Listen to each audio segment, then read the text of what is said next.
చాలా రోజుల నుండి మైసూర్ పాక్ తినాలని కాదు, చేయాలనిపించింది. సో ఎలా చేశానో చూసేద్దామా?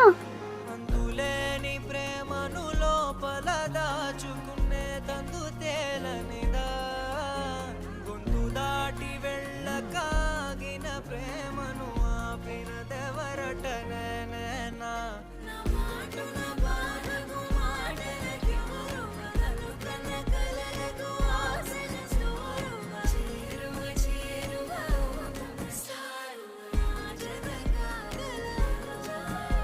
నా మనసును నడిపిన తొలి తొలి వెలుగు తలపును